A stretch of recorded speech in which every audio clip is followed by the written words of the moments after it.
Ravens flock, what's up? This is the recap show for the Ravens and Cincinnati Bengals Thursday night football Thanksgiving edition game.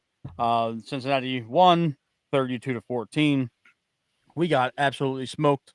Daniel Wilcox and Matt Trigger here to give you the breakdown and the ins and outs of this game.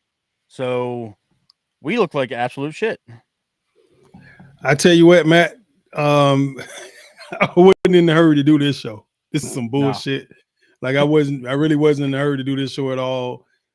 5 turnovers, like Lamar probably played the worst in his life.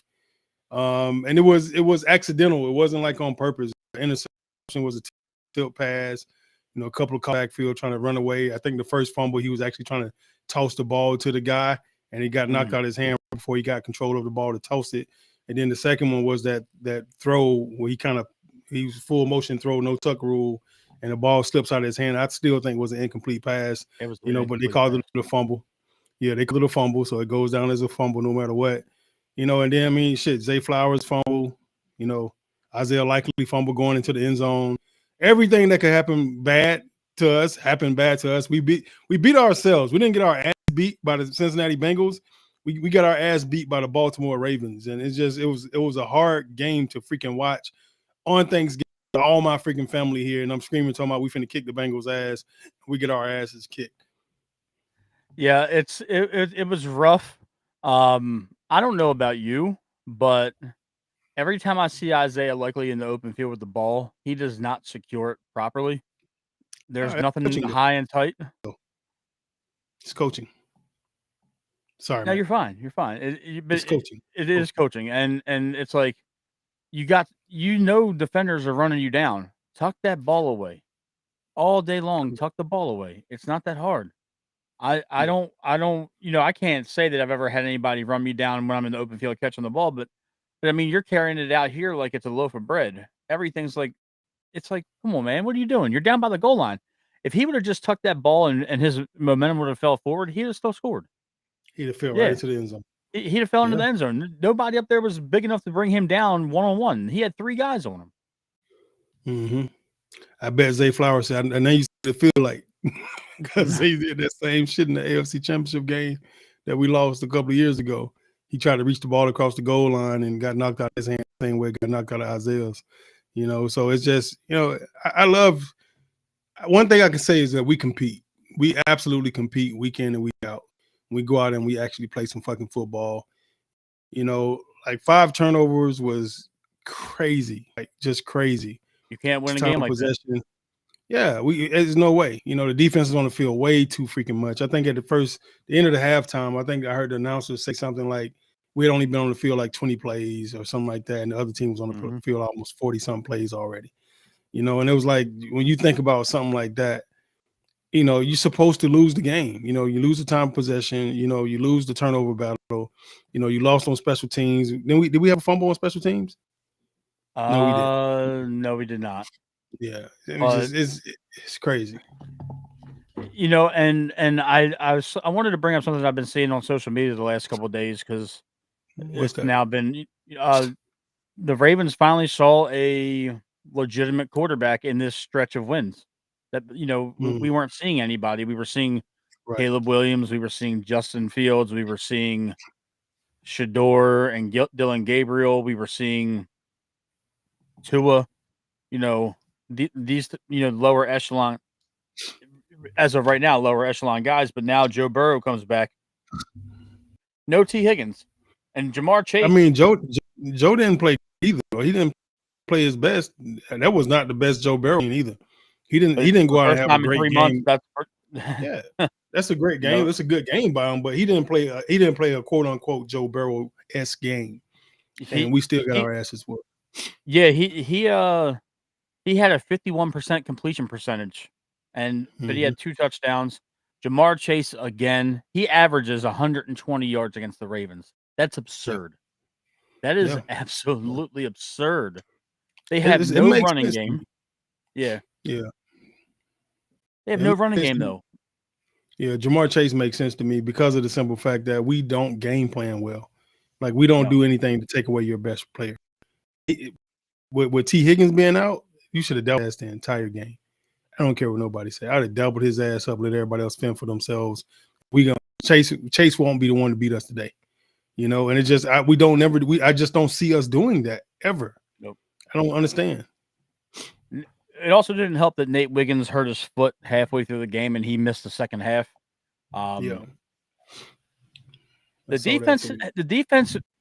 A lot of people were saying that, oh, they scored 32, but if you really pay attention, the defense held them to field goals the entire first half. They just ran out of gas. Right. They should have. It was on the game. It was on the field the whole game. Right. They were on the field a lot, and they held them relatively well the first 2 quarters. And it's like, you can't ask the defense to be out there for 70 plays a game. They're gonna get exhausted, especially when there's no depth at cornerback after Wiggins went down. You don't have Jair anymore. You know, you got TJ Tampa and Keon Martin out there taking meaningful reps. That's not a recipe for winning. And then, you know, Roquan's running for his life out there trying to, you know, he was covering a wide receiver on the first touchdown pass. You did a zero blitz and you left Roquan one-on-one. Nobody got home. That's one of those situations where you pray somebody gets home. It's like, what are we doing here? You're 6-6. You got to pray to the gods that, you know, we can right the ship against Pittsburgh next week. That's going to be a tough game. We got them twice in the next 3 weeks, or a month. You know, that's a real tough game. That's a real tough stretch right there. Yeah, we got our ass. I mean, it ain't no way around it.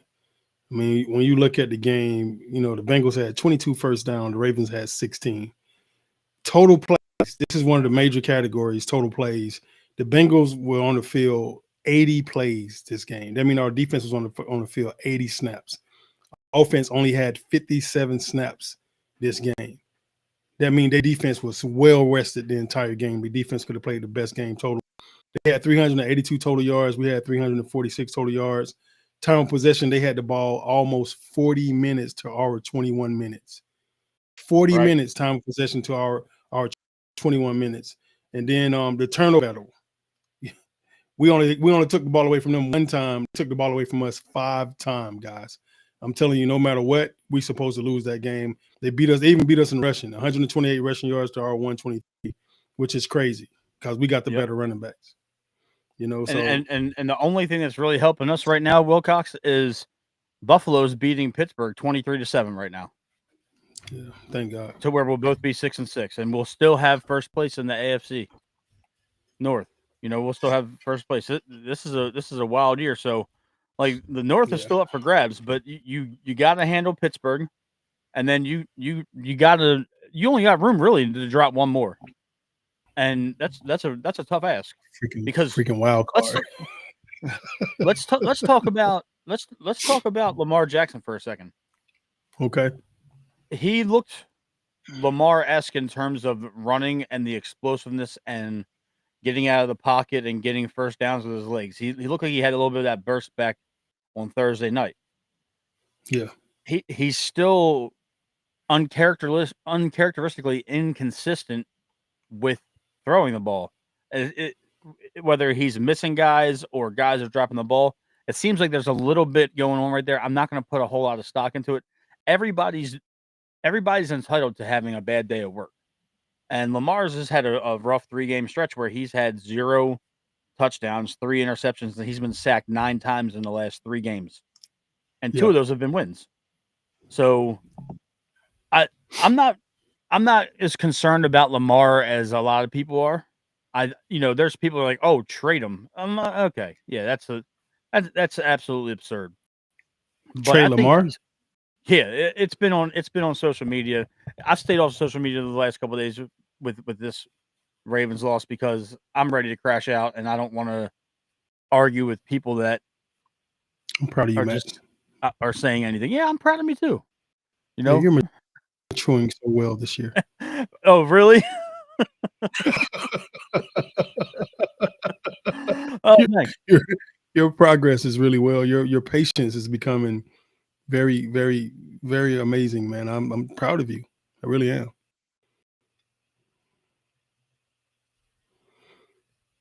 That's a good point. I truly think that Lamar is frustrated with his blocking. I mean, who wouldn't be? Shit. I mean, they benched Voorhees. Why would they bench Voorhees versus Falele? Because we've talked about Falele almost every single week. He blocked Tyler Linderbaum on a play this week. Yeah, that shit's crazy. He blocked the center, like actually hit him and extended his arms.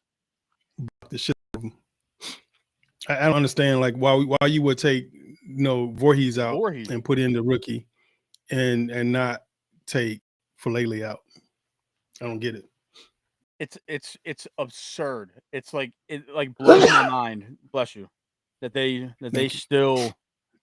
still bring Falele in here every single week as a starting guard, and it's like and you can see the frustration on Lamar's face. And let's talk about Derrick Henry. Derrick Henry is still scoring touchdowns and still doing his thing with no blocking up front. That toss play, I thought after he ran that 28-yard touchdown, I'm like, oh, this is about to be. They have the number 31 ranked run defense. This is about to be touchdown city for Derrick Henry and Keaton Mitchell. Them boys are going to run all over him. And I'm like, okay, Derrick Henry had 10 carries at the end of the game. I'm like, this is ridiculous. How do you run the ball? This is something I've been saying since the beginning of the season. Like even with the fumbles early on, I kept saying the reason why he's fumbling because he comes back in the game cold as shit because they stopped running him after the first quarter. He basically comes out, starts hot every single week, and we do not give the man the ball anymore almost the entire game. He ends up with like another 6 or 7 carries by the end of every single game after the first quarter. I just don't understand how you can have a running back that comes out as hot as he does.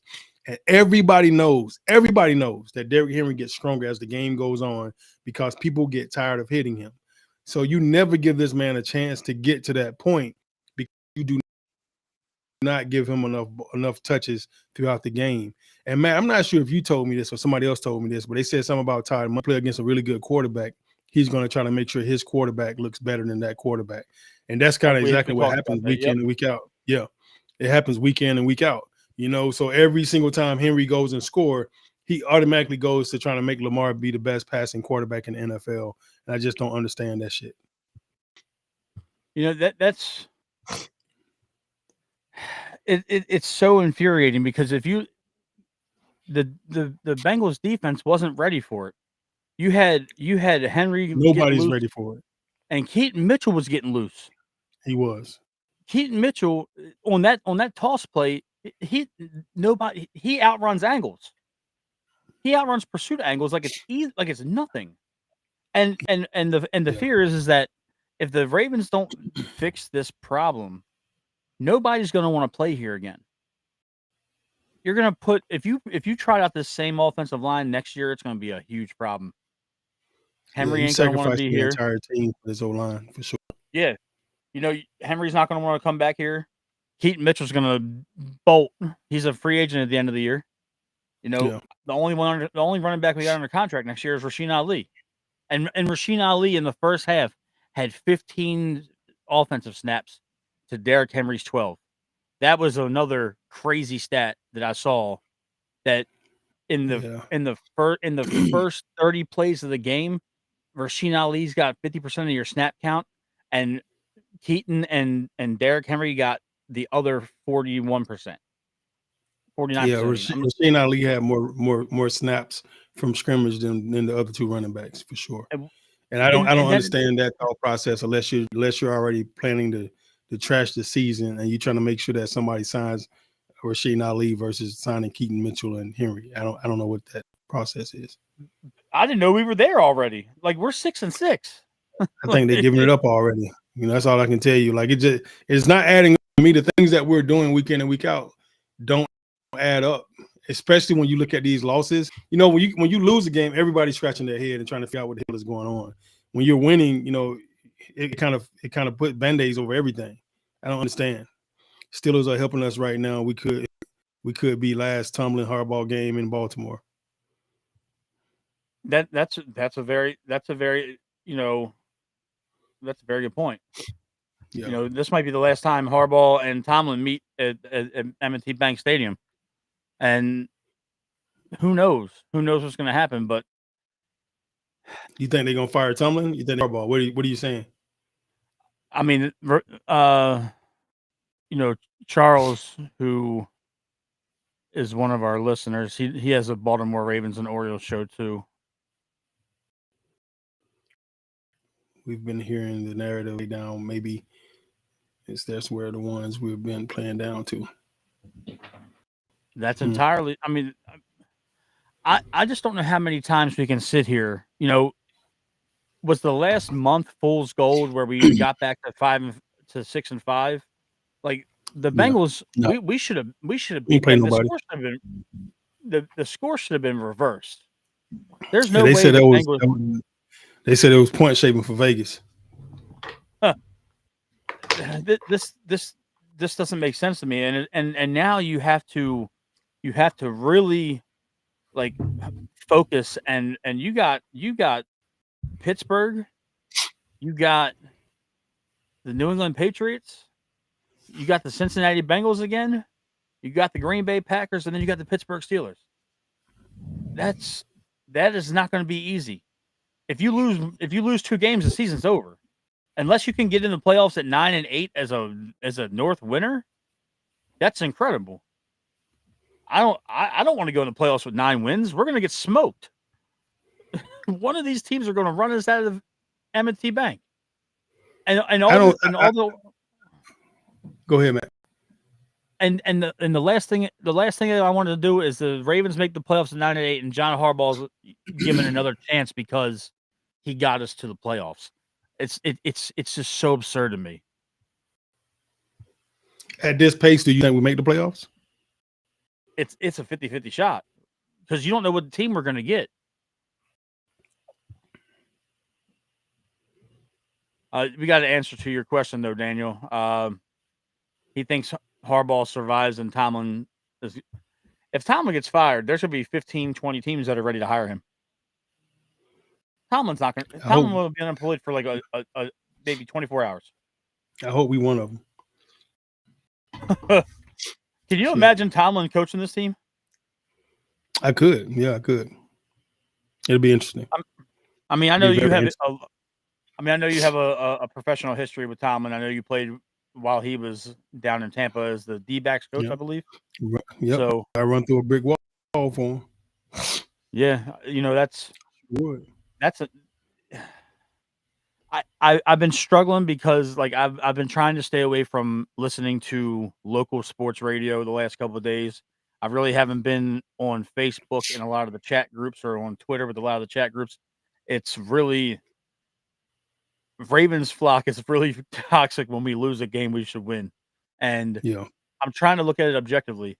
The offensive line played like shit. The defensive line held it down for 3 quarters. They didn't really give up a whole lot of rushing yards. 80 snaps. Right. And you can't ask for a lot much more out of a defense playing. They played 2 games or a game and a half worth of snaps in one night. Sometimes they don't even play 50 snaps, and then they played 80 plus, like 80 snaps. Luckily, we played on Thursday, so we have an extra couple of days to rest it before Pittsburgh comes to Baltimore. That's going to be now you're in must-win mode. We've been in must-win mode for all 6 weeks already. But now every game is a playoff game from here on out.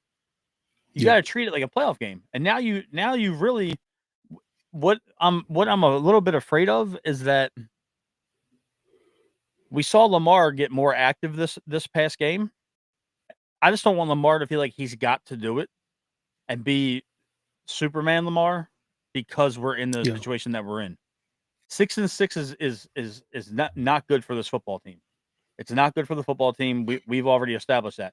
I'm afraid Lamar's going to feel like he has to start taking off and running because there's nothing downfield. Instead of him using his legs to extend the play, he's going to use his legs to get the first down or more.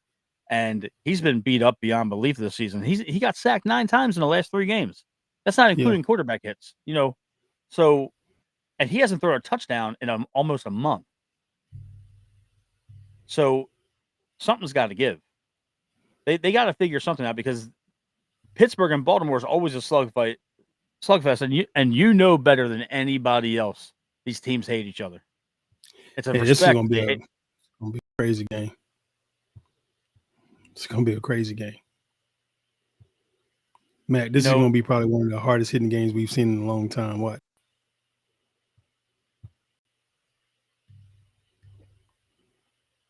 I hope not. I don't want to see Harbaugh on the Steelers sideline.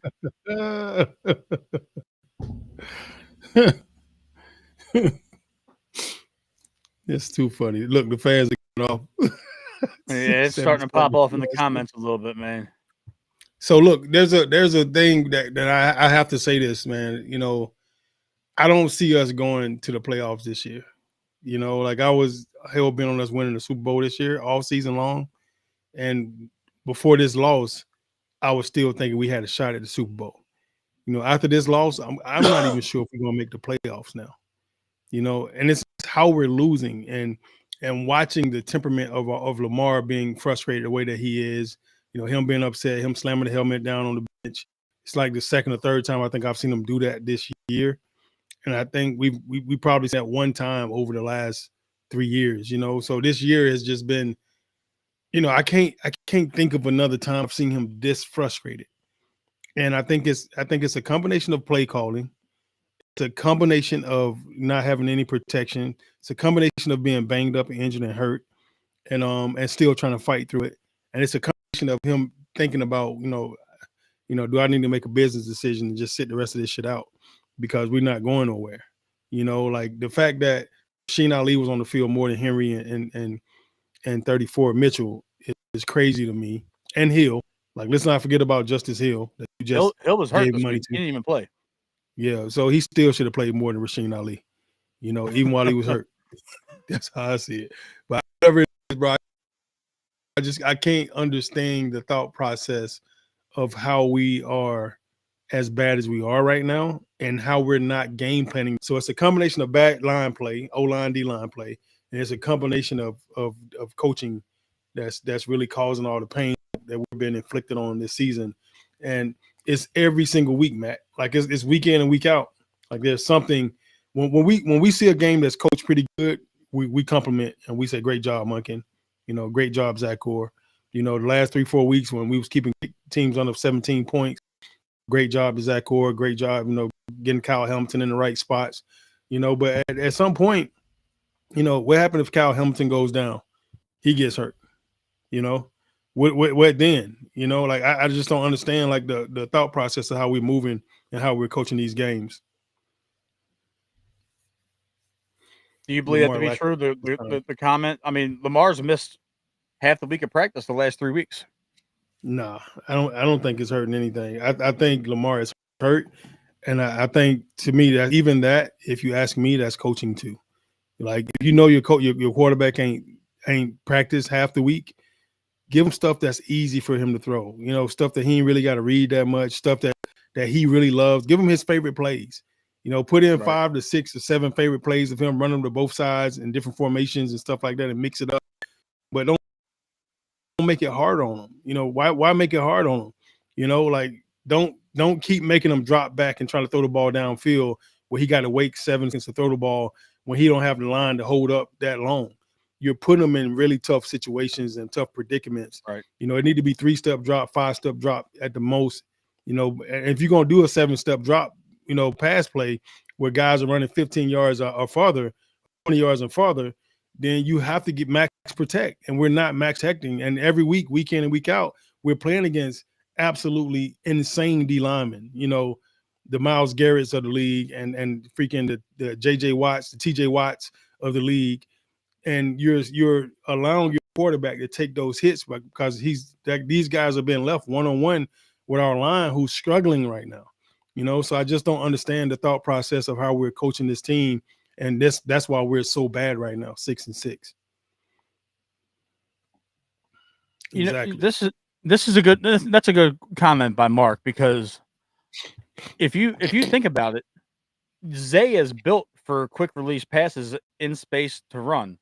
So is Yeah. Rashad Bateman. Even though Rashad Bateman is a deep threat, he can still get loose in space. And Right. D-Hop catches anything you throw at him for the best at it.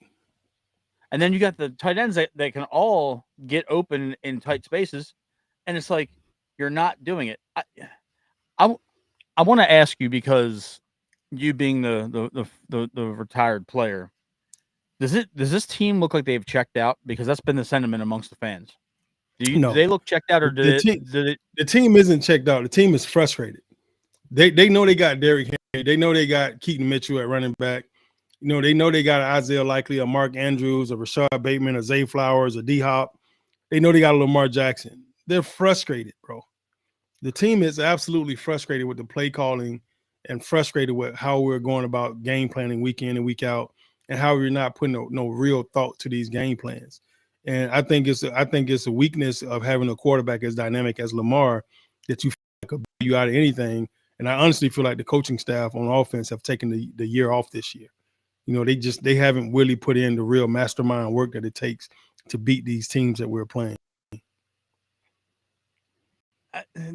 We're circling back to that too. I mean, you would think that there would be, somebody on this team would be stepping up to the lead, and by all accounts, the players are saying that that's not the problem. And Lamar stepped up. He told him to take all the shit out of the locker room, right? They did. They definitely did that. And they kind of got a lockdown on Marlon being on social media and doing the after the game lives. They put a stop to all that. I think that it's frustration, like you said. It's frustration, but it's also, like you said, it's got to be the coach. There's a disconnect because the players know who on that team can play and who can't. Everybody can play to a certain degree. So if the team that keeps on seeing number 77 go out there as the starting right guard, knowing Lamar is running for his life constantly, to me, it's like the players are probably sitting back thinking, like, what the hell can we do differently? And nothing's going to change until they shuffle that offensive line. I'm going to say this the rest of the year, Daniel, and I said it leading up to the trade deadline. If you were going to go and get Draymond Jones, you could have got Zeitler to come back up here too, and you could have put Zeitler at right guard, and this wouldn't even be an issue right now. Zeitler's down there coaching or playing for a team that's worse than us. Right. I mean, if he's going to go out in his arguably probably his last year. He's almost 35 years old, and you could have had a chance to rectify the offensive line mid-year with somebody that knows Monken's system, that played in it already. Correct. So to me, that's a no-brainer. And then you could have put Emory Jones in the guard, and you would have had a new starting five, and Lamar might have a little bit more of a chance right now.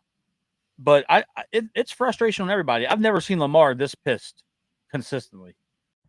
And he's usually pretty even keeled during the games. But to see him slamming his helmet, to see him, screaming, to see him with that type of emotion, that's hard to watch because we all can see it and he knows what's going on. And it's like the coaches are almost ignorant to the fact that they're going to make this shit work their way or no way at all. It's like they're biting their own nose off to spite their own face kind of thing. Correct. Yeah, the coaching staff has baffled me throughout this season, and the play calls, the us not doing better, taking care of Falele, taking care of Voorhees. Now you got Emory who's coming up there. I just don't know if Voorhees is the one that you take out. Like he's given effort all year long. Falele has been filleting around all year that we've been scratching our heads on trying to figure out why is this dude still on the damn field. Now you bring Emory Jones in and you replace Voorhees, who I think was the lesser of the two evils. I don't get it. Yeah. And they're telegraphing everything right now. If Henry and Ricard are in, it's going to be a toss or a stretch play. If Keaton Mitchell's in, they're going to try and get to the outside. If they got Justice or Rasheen Ali, and they're throwing the ball. It's like it's everything. Everything is very, very predictable right now. There's no reason that Derrick Henry and Keaton Mitchell can't be on the field at the same time. Right. There's no reason why you can't have Keaton lined up in the slot and Zay line up in the slot and go 4 wide and still have Henry back there or have Justice Hill back there to pass block. You have mismatches all over this field, and you're not exploiting any of it because you want to be right. It's like they want to be right and they don't want to be productive. They would rather be right saying they did it right their way than just trying something. We're not 9-1 or 9-3 right now. We're not 11-2. We're not 12-1 right now. We're 6-6. You got to mix something up. We're losing games we shouldn't lose. This should be a 2-loss football team right now. If all things being considered, the only 2 teams that have really beat us are the Detroit Lions and Cincinnati. You know, they took it to us. They kept our defense on the field for 80 plus snaps. You know, they beat us all up and down that field on Thursday night. But you can't keep on trotting these guys out here, Wilcox, thinking that this shit is going to miraculously get better. We're in week 13. There's only 18 weeks. I don't think they have the offensive minds to get it done. You know, I just don't see it happening, Matt. I was a little questionable. I was a little skeptical when they brought Monken in the first place. You know, coming from UGA and, you know, us winning and barely winning and, you know, winning, you know, national titles and stuff at UGA. When they brought Monken in, I was a little skeptical then. I felt like you needed to bring in somebody that was really going to be able to develop Lamar into being the quarterback that he really supposed to be, and also bring in somebody that was extremely aggressive, you know, extremely aggressive. I just don't see us being aggressive, and I just don't see us being physical enough to just manhandle teams that we're playing. If the offense is the nucleus of this team now, we have to take on that defensive mentality that we used to have and just go and kick the shit out of people that we play. And with Pat Ricard and Derrick Henry, Mark Andrews, Likely, and the guys we got at receivers, you know, I don't understand why we can't get the job done, you know, week in and week out. And I sit down and I try to think of who's my best 5 skill guys, you know, who I would put on the field. You know, I think I got to have Mark Andrews and Isaiah Likely on the field almost every snap. I would take those 2 off the field if I can avoid it. And then I started thinking about my running back situation. You know, Derrick Henry has to touch the ball at least 22 times a game for me if I'm the OC. And I got to figure out a way to get some snaps to Keaton in the middle of that. And then, you know, Zay Flowers, you know, Bateman, D-Hop, you know, it's a toss-up for me, you know, which one of those guys are going to get the nucleus of the reps at receiver, depending on what down it is. I think Zay may get first and second down. D-Hop may get all third downs, you know, fourth downs and stuff like that because he's just so dynamic with his hands, you know. So, to me, you got to put the best 5 skill guys on the field with Lamar all game long, you know, whatever that scenario may look like, and you got to try to figure that out. And I think that's hard for Monken to do and hard for him to decipher who's those best 5 and how many reps they should get week in and week out. Well, honestly, if we're talking about that, you know, other than the starting 5 plus Lamar, you got 5 players on the field. Henry shouldn't be leaving the field. Andrews and Likely shouldn't be leaving the field. So there's your 3, and then it should rotate between Zay.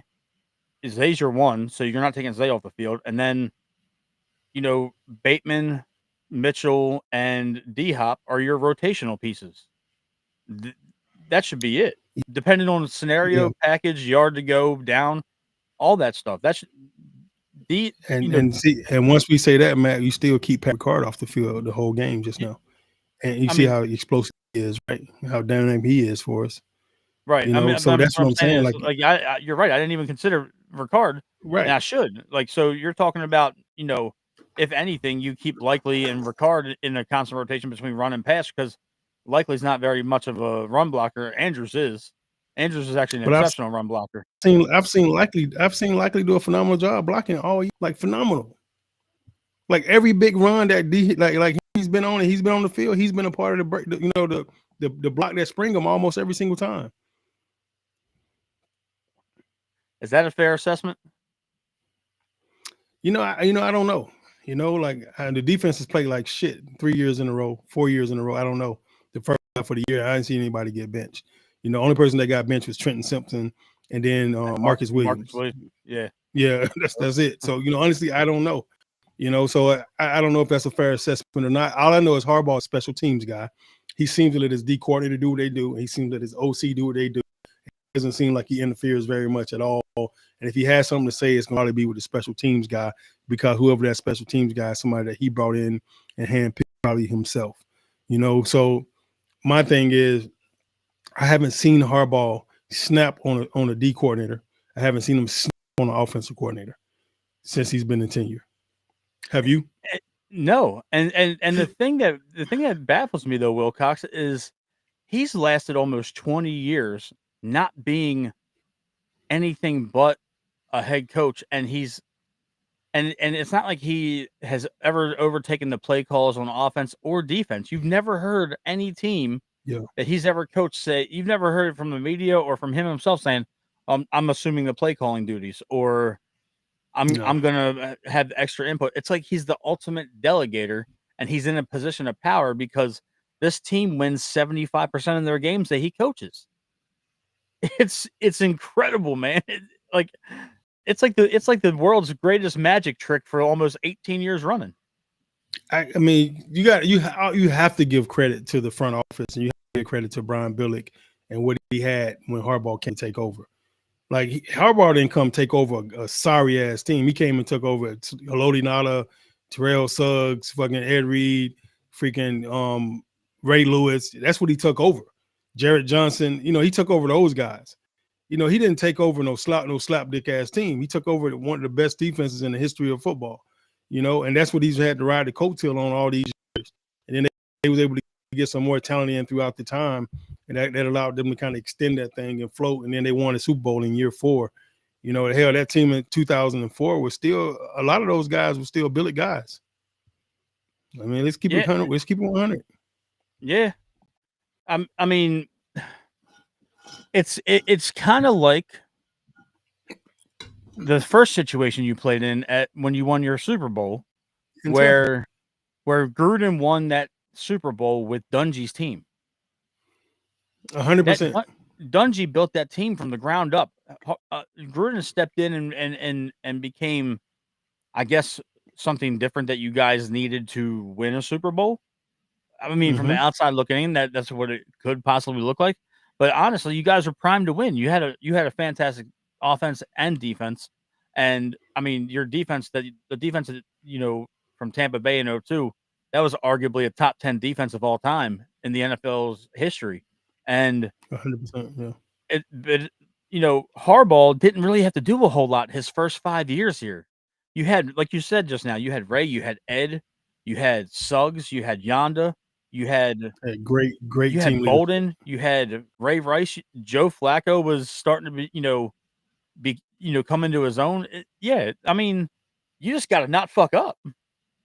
Right. For and he fucked up for 4 years before he finally got it right. That was a perfect storm of opportunity right there in 2012. Flacco played out of his mind for 4 games. Yeah, what I give Gruden props for, Matt, since day one, is his offensive mind is phenomenal. Like, he was so smart at putting the best players on the worst players. He knew exactly how to get Keyshawn on their worst cornerback, to get Kenny McCarty on their worst cornerback. He was able to get Allstott and all those guys to the second of almost every single time with blocking schemes. He was just phenomenal, and he did a great job of not letting their best guy shine on us. Never letting their best guy shine. He's gonna make the Pro Bowl, damn it, he won't make it on us. And that's Billick kind of had that same mindset. Rex Ryan had that same mindset. Wink Martindale, I just seen his Wink name, had that same mindset. Your best guy won't get off on us. I mean, it didn't happen for Wink, today or yesterday, because Ohio State, they got put their ass up, but at the end of the day, bro, like, down to us always eliminating their best guy and then making sure our best guys shine week in, out, because our guys get paid and they guys get paid too. Speaking of that game yesterday, have you ever seen a player headbutt a referee with his helmet on and not get ejected? No, never. It's absurd. It is, but that's the world we're in right now. It definitely can't kick him out of the game. It's too important.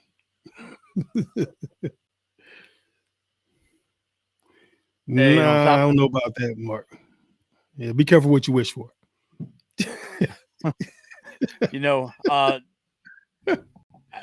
So just talking about colleges real quick. I know that we're getting ready to wrap the show, but Lane Kiffin to LSU, insane money.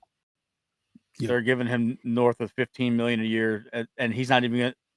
Ole Miss won't even let him finish the playoffs. He has to stay this morning, and the AD told him no. What? The AD is mad. He's in his feelings and shit.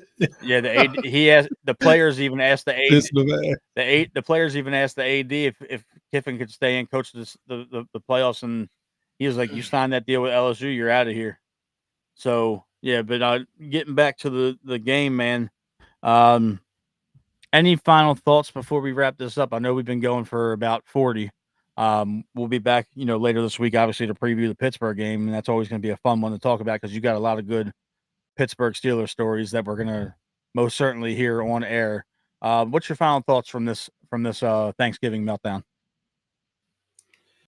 I guess my final thoughts would be, fellas, do better. Do better because you can. Coaching staff, get your shit together. Let's go out this year with a bang, no matter what. We still got a chance to make the playoffs. We still got a chance to win the North. Let's take over this league. We're supposed to take over this league. Guys, I know everybody need a break. I know everybody gets tired. I know everybody's fatigued, but let's finish out the season strong. We got a bunch of people that are paying a bunch of money to want to see you guys be at your best. So fellas, do what you can to be at your best. Coaches, do what you can to be at your best. Office, do what you can to be at your best so that we can end this season with a bang. And I don't think there would be nothing greater than us coming from a 6-6 record all the way to the freaking Super Bowl. I'm going to give you guys one more chance at it, because I bleed purple. I just want to see us be great. What about Matt? Yeah, I want to see us right this ship. We're teetering on the line of disaster, to where we, like you said earlier in the show, we could either go all the way or we can completely miss this entire postseason. But I want to see these guys get right. Hopefully, Harbaugh gives them a little bit more rest in the coming days, to get ready for Pittsburgh. Like you said, that's probably going to be the most hard hitting game they've had all year so far, and we're still first place in the division by a half game. So I'm hoping and praying that we can get this together. But that'll do it for the show. Thank you, everybody that was watching and listening and commenting and sharing your thoughts and questions. We'll be back later on in the week to preview the Pittsburgh Steelers show. That's one of our bigger shows of the year in terms of, just overall rivalry and hype. So we'll be back midweek for that. We'll let you guys know when we're going live. Wilcox, where can they find you on social media? Always find me at Coach Wilcox on IG. I mean on X, and at Daniel.Wilcox on IG. We bleed purple. Do not forget to like and subscribe on our YouTube channel. And don't forget to turn your notifications on so you can see every live episode. Go ahead, Matt, where they can find you. You can find me at mtrigwbp 3547 on X and mtrig89 on IG. Just type in my name, Matt Trigger, on Facebook. And like Daniel said, make sure you like, subscribe, and turn on your notifications for We Bleed Purple podcast on YouTube. We are almost to that 200 subscriber mark. We will see you guys for the Steelers, and that is a wrap. Bird gang.